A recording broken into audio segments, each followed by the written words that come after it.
All right, guys, we're back here with Justin in Portland, Oregon. How's it going, Justin? It's going okay. How's your day been? Long.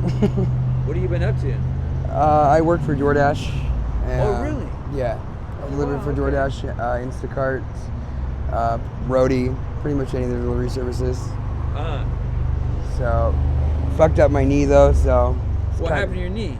Well, as you see, it's disgusting down here. It's muddy and just there's trash everywhere. And I was doing a delivery and I slipped and fell going into the house, and I think I tore my meniscus in it or something. So. Oh, wow. Yeah, it's pretty bad. So if you do DoorDash, what are you doing in this area right here, bro? Are you currently homeless? Yeah, actually I am. Even though I do DoorDash, you don't make enough money to pay for the rent down here. For sure. I was actually just over here getting cigarettes at the cigarette store because they don't sell cigarettes at Chevron. They're not allowed to. The cost of a studio here is like $1,700, $1,800 for a decent place to live, you know, Wow. if you don't want to deal with like all this.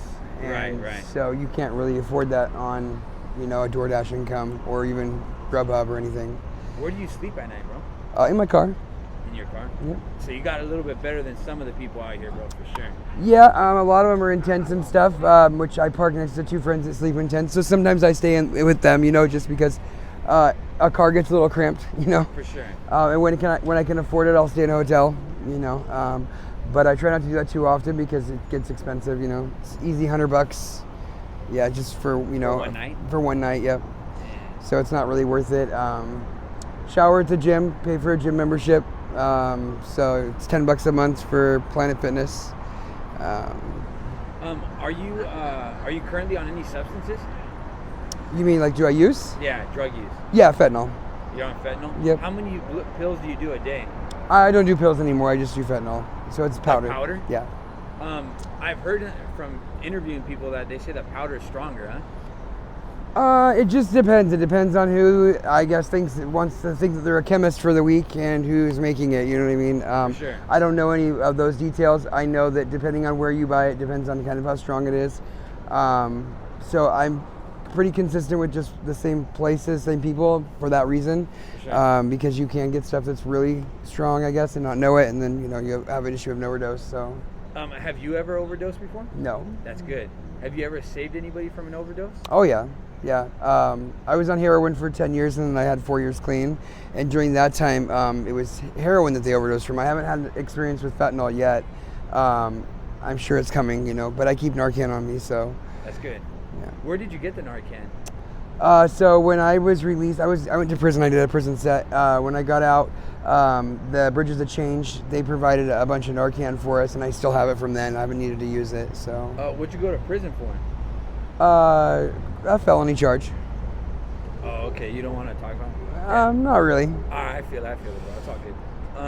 How was it in prison?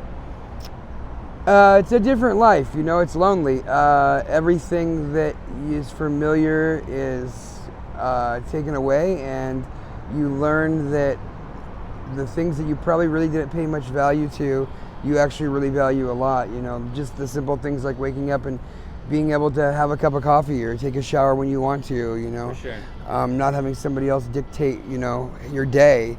For just sure. those simple things. Do you feel like, bro, obviously you're not going to miss jail or prison, No, right? no. But, like, do you miss the structure of the day? Yes and no.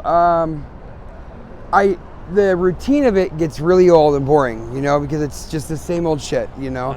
I'm a pretty structured individual with knowing like this is what I have to do. Like with work, for instance, I have to work these hours doing DoorDash to make this kind of money in order to pay my child support, to pay my car insurance, and to kind of keep going, you know. Right. I kind of had that structure before jail, before prison. I think if anything, it just keeps you busy and it keeps you sober. You know, that's the only difference with being you know, in an incarcerated environment. How long were you incarcerated for? 18 months. 18 months. Okay. Yeah. And then you mentioned you paid child support. How old are your kids? How many kids do you have? My stepdaughter's 24. You pay child support for your stepdaughter? No. But she's 24. And then my daughter is 16 and my son is 15. Oh, okay. So. Do you get to see your son or your daughter at all? Yeah, I see them on occasion. They live in Washington with their mom, so, and it's like, you know, north, We're at Washington. Like Seattle area. Oh, okay. We're from Washington too. That's why. Are you? Yeah. Yeah. That's the reason I asked. Yeah, Shoreline. No, we're No, that's where they are. They're in Shoreline. Oh yeah, I know you. Yeah, I lived there for a while too. Oh, really? When I was a kid. Yeah. Okay. Cool. How would you consider your childhood growing up? Dysfunctional. Yeah. How was that? Drugs, violence. Like your parents did drugs? Not my mom. Her partners, her poor choice in men. So. Yeah. Do you feel like that had an impact on maybe why you ended up doing drugs or no? That's a really hard question to answer. But to answer it honestly, I think that speaking for myself, drugs is a situational thing based on the situations that you've been presented in life and the lack of tools that you may have is kind of what creates a drug use, at least in my opinion. Right. You're learning to cope, and when you don't have the coping skills to deal with the past, this is kind of how you deal with it, For sure. It puts up a barrier to prevent it from happening in the future, And before I forget, do you get to see your child? My kids? Yeah, do you get to see them? Yeah, Kids? Yeah, when they're not busy, they're 15 and 16, They do their own thing now.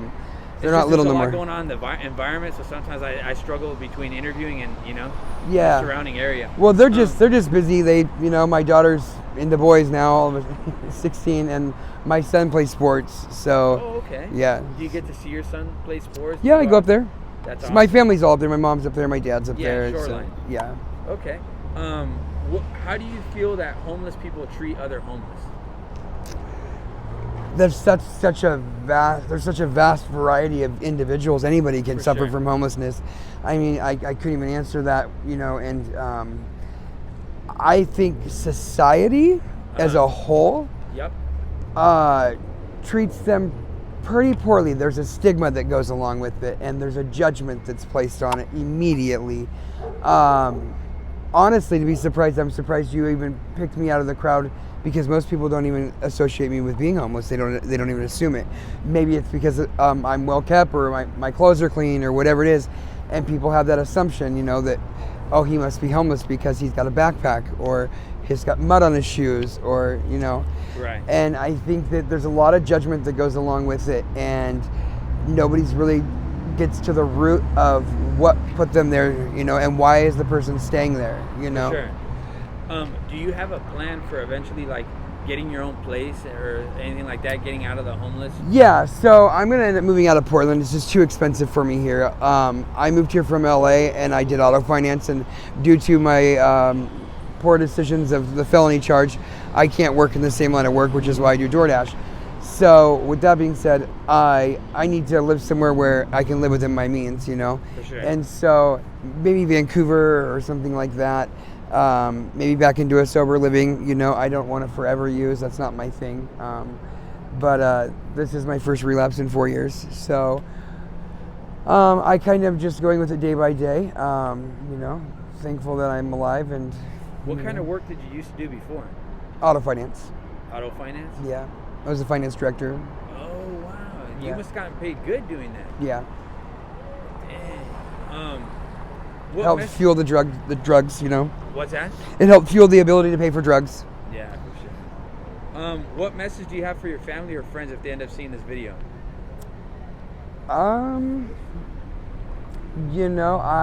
This is a lot situational, and I have faith in myself, and I just know that I'll eventually come out of this. It's just, just a stepping stone or a roadblock kind of in my life right now, and I'm getting through it.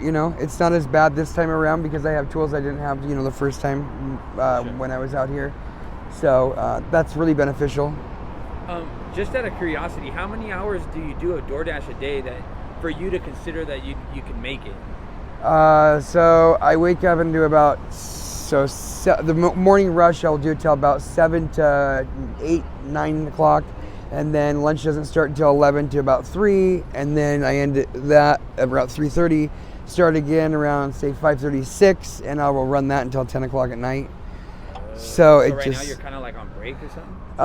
Kind of. Well, I'm not... This week I haven't been working. I hit a pothole leaving Amazon and blew both of my front suspension on my car. I drove a BMW, and it's super expensive to fix. For sure. And I blew the tires in the suspension. So actually, they just called, and the tires are finally in, and now I have to take the rims over to Division and have them put on it so I can finally work.